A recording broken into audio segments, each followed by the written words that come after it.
dengan serah terima mandat dari macan air kepada kelinci air. Kelinci air sendiri melambangkan kelincahan, sehingga diharapkan jari-jari kalian semakin lincah untuk memencet tombol like dan subscribe. Jadi kepada koko-koko, cici-cici, amoy-amoy yang dimanapun kalian berada, mohon dukungannya untuk klik tombol like dan subscribe warna merah dan lampion-lampion serta barongsai. Nah, sebelum membahas lebih jauh tentang barongsai, aku akan menceritakan dahulu tentang asal mula. Begitupun dengan warga Tionghoa nih, mereka juga suka melakukan, ternyata telah tercatat dalam kronik dinasti Han di masa pemerintahan Kaisar Wang Min yang memerintah pada periode 6 sampai 1 tahun sebelum Masehi. Masyarakat Tiongkok ketika itu menjalin sejak tahun 131 sebelum Masehi. Lebih jauh lagi, Assalamualaikum, hai people, terima kasih sudah mampir di sini. Hari ini aku akan menceritakan sebuah kesenian asal negeri tirai bambu, yaitu barongsai.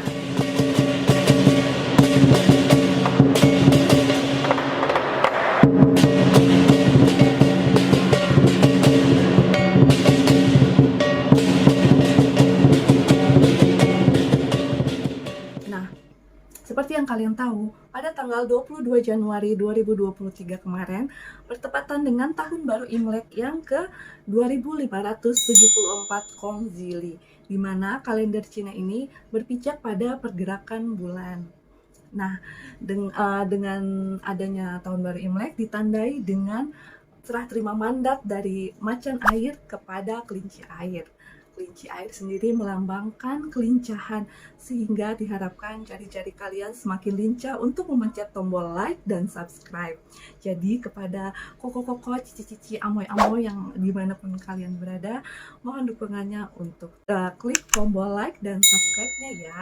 Oke, berbicara tentang Tahun Baru Imlek, tak lepas dari ciri khas yang mewarnai perayaan tersebut. Salah satunya apa? Yaitu angpao, terus kue keranjang, terus ornamen berwarna merah, dan lampion-lampion serta barongsai. Nah, sebelum membahas lebih jauh tentang barongsai, aku akan menceritakan dahulu tentang asal mula warga Tionghoa ada di Indonesia. Nah, sebelumnya aku disclaimer terlebih dahulu bahwa semua informasi yang aku bagikan hari ini aku rangkum dari segala macam artikel yang ada di media sosial.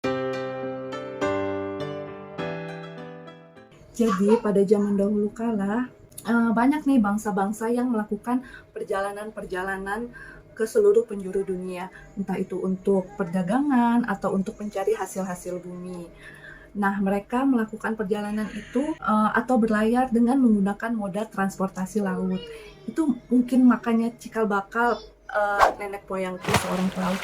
Nah, begitupun dengan warga Tionghoa nih, mereka juga suka melakukan pelayaran ke seluruh penjuru dunia untuk melakukan perdagangan. Dalam sejarah, seperti dikutip dari buku Tionghoa dalam pusaran politik karya Beni Gestiono, keberadaan orang Tionghoa ini sebenarnya telah begitu lama. Pada awalnya, sebenarnya Indonesia bukanlah menjadi tujuan utama bagi para pengelana Tionghoa ini. Akan tetapi, letak geografis kepulauan Indonesia yang strategis dalam jalur perdagangan dunia menyebabkan Indonesia ini memiliki posisi yang penting nih bagi para pedagang asal negeri tirai bambu tersebut. Nama Nusantara ternyata telah tercatat dalam kronik dinasti Han di masa pemerintahan Kaisar Wang Min yang memerintah pada periode 6 sampai 1 tahun sebelum Masehi. Masyarakat Tiongkok ketika itu menyebut wilayah Nusantara dengan sebutan Huangze. Selain itu, menurut catatan dari dinasti Han, hubungan resmi antara Tiongkok dan Jawa Dwipa ini atau Jawa bahkan telah terjalin sejak tahun 131 sebelum Masehi. Lebih jauh lagi, bukti arkeologi seperti penemuan genderang perunggu yang ditemukan di daerah Sumatera Selatan mengindikasikan bahwa telah terjadi kontak yang lebih lama antara Tiongkok dengan Nusantara. Nah, makanya itu kalau kalian mengenal beberapa orang-orang dari Sumatera Selatan atau Palembang, beberapa dari mereka itu memang terlihat seperti orang China. Mereka berkulit putih dan juga bermata cipit.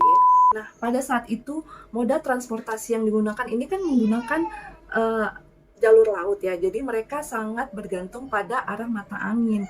Nah, suatu ketika para pengelana Tionghoa ini melakukan perjalanan, mereka terdamparlah di Pulau Jawa. Nah, pada saat itu mereka kan harus menunggu nih sampai 6 bulan sambil menunggu arah mata angin berbalik. Ketika waktu menunggu ini kemudian terjadi interaksi antara Tionghoa dengan penduduk pribumi. Selain jatuh cinta terhadap negeri Nusantara yang kaya dan dianggap lebih baik dari tanah mereka yang tandus, juga banyak beberapa dari mereka yang jatuh cinta nih kepada wanita-wanita yang ada di Nusantara, sehingga para perantau itu kemudian menikah dan menetaplah di Nusantara.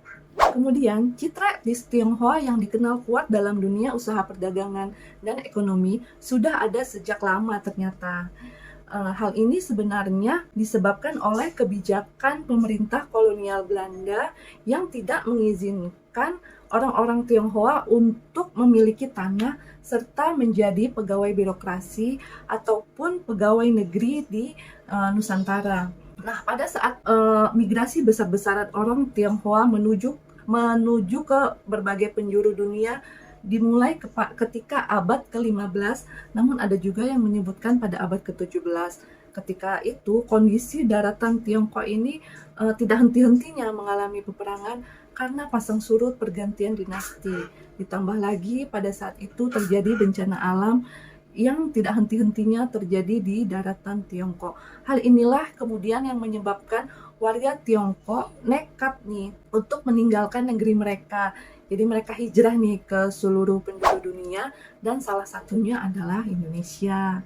Nah, seiring dengan migrasi besar-besaran itulah kemudian mereka masuk ke wilayah Indonesia sambil membawa nih kebudayaan-kebudayaan dari negeri asal mereka. Selanjutnya kita masuk ke cerita intinya ya, yaitu barongsai. Bagaimana barongsai sampai begitu terkenal di Indonesia hingga sampai juga dipertandingkan. Barongsai adalah tarian tradisional Tiongkok dengan menggunakan sarung yang menyerupai singa. Secara tradisional, orang Cina menggunakan barongsai sebagai simbol pembawa kesuksesan ataupun keberuntungan, dan biasanya digunakan pada acara-acara perayaan seperti Tahun Baru Imlek ataupun Cap Gomeh. Singa dalam kebudayaan Cina melambangkan kekuatan, kebijaksanaan, dan keunggulan. Oleh karena itu, singa barongsai diharapkan dapat membawa keberuntungan pada hari raya Imlek. Kemudian, kesenian yang sering disebut sebagai tarian singa ini terbagi menjadi dua jenis. Singa utara memiliki surai ikal dan berkaki 4, sedangkan singa selatan yang lincah memiliki sisik dengan jumlah kaki bervariasi nih antara 2 atau 4 dan dilengkapi dengan tanduk. Atraksi barongsai melibatkan gerakan kaki yang menuntut kecepatan, kekuatan, dan tentu saja keseimbangan kaki para pemainnya. Kekuatan tangan juga diperlukan untuk memainkan kepala barongsai ataupun mengangkat badan teman yang ada di depannya. Jadi, bisa dikatakan atraksi barongsai terpusat pada olah gerak tubuh yang di dalamnya terdapat unsur tarian, bela diri, dan akrobatik. Gerakannya ini mengikuti hentakan ritme yang dihasilkan oleh para pemain musik. Kemudian, secara umum ada beberapa teknik nih dalam memainkan tarian barongsai. Kendati pun demikian, masing-masing teknik ini masih tetap mengikuti pola dasar yang sama. Nah, menurut Arina Restian dalam pembelajaran seni tari di Indonesia dan mancanegara, dalam memainkan tarian barongsai terdapat 8 elemen atau pola dasar, yaitu tidur, membuka, bermain, pencarian, berkelahi, makan, penutup, dan tidur. Tarian ini dapat diperpanjang atau mungkin keluar dari kebiasaan bermainnya. Selain itu juga, terdapat gerakan utama atau inti yang disebut dengan laise, yakni gerakan singa yang memakan amplop berwarna merah berisikan uang. Kemudian di atas amplop itu biasanya ditempeli sayuran selada atau biasa disebut dengan istilah caicin. Caicin ini melambangkan hadiah bagi sang singa. Proses memakai laise ini berlangsung sekitar separuh bagian dari seluruh tarian singa. Nah, dulu nih kalau waktu aku masih kecil ya, di mall-mall yang ada di Medan, sering nih mereka melakukan pada saat Imlek ada banyak pertunjukan-pertunjukan barongsai. Kemudian mereka barongsai ini mendatangi ke setiap toko, kemudian toko-toko ini memberikan angpau kepada singa, karena kebetulan toko-toko yang ada di Medan itu kebanyakan punya warga Tionghoa. Oke, lanjut lagi ya. Ada banyak versi legenda mengenai asal-usul barongsai, tapi umumnya dikaitkan dengan kepercayaan bahwa barongsai sebagai penjaga serta pengusir roh jahat dan tolak bala. Lebih lanjut lagi, Irwan Abdullah, guru besar antropologi Universitas Gadjah Mada dalam agama dan kearifan lokal dalam tantangan global, menyebutkan tarian singa ini berakar dari masa dinasti Qin sekitar abad ketiga sebelum Masehi. Ia kemudian berkembang menjadi tradisi yang populer pada zaman dinasti Nanbei sekitar 420 sampai 589.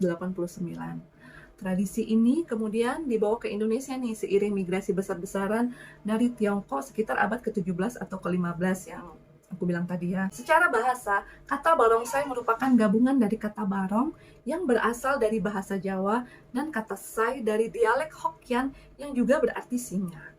Kemudian ada juga penjelasan dari Sudarsono, seorang seniman dan juga salah satu guru besar bidang seni dan sejarah budaya di Fakultas Ilmu Budaya dan Program Pascasarjana Universitas Gadjah Mada, mengatakan bahwa pertunjukan barongsai mengalami masa kejayaan seiring munculnya perkumpulan Tionghoa Huequan. Hampir setiap perkumpulan Tionghoa Huequan di berbagai daerah di penjuru Indonesia ini dipastikan memiliki paguyuban kesenian barongsai ini. Tapi kemudian kesenian barongsai ini sempat menghilang di masa Orde Baru, seiring dengan larangan terhadap segala hal-hal yang berbau Tionghoa. Jadi selama era Orde Baru di bawah pimpinan Presiden Soeharto, masyarakat etnis Tionghoa dilarang merayakan Imlek secara terbuka. Kebijakan itu sendiri diatur dalam Instruksi Presiden Nomor 14 Tahun 1967 tentang agama, kepercayaan, dan adat istiadat Cina, di mana dalam aturan itu Soeharto menginstruksikan agar etnis Tionghoa yang merayakan pesta agama ataupun adat istiadat tidak mencolok di depan umum, melainkan dilakukan dalam lingkungan keluarga saja. Kemudian pada 17 Januari tahun 2000, Gus Dur mencabut Inpres nomor 14 tahun 1967 tersebut, diganti dengan terbitnya Keputusan Presiden nomor 6 tahun 2000. Setelah itu etnis Tionghoa ini bisa merayakan kembali Imlek secara terbuka. Kemudian pada 17 Februari tahun 2002, pada saat peringatan Tahun Baru Imlek yang ke-2553 Kongzili, Megawati menetapkan Tahun Baru Imlek sebagai hari libur nasional.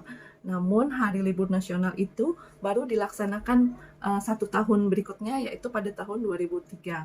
Setelah habis nih masa era Orde Baru, pertunjukan barongsai itu menggeliat kembali setelah reformasi itu ya, bahkan sampai dipertandingkan. Nah, semoga artikel yang aku bagi kali ini bisa menambah pengetahuan dan manfaat bagi kita semua. Kita juga turut merasa bangga dengan kehadiran kesenian barongsai ini, karena barongsai merupakan salah satu wujud akulturasi budaya Tionghoa dengan Indonesia.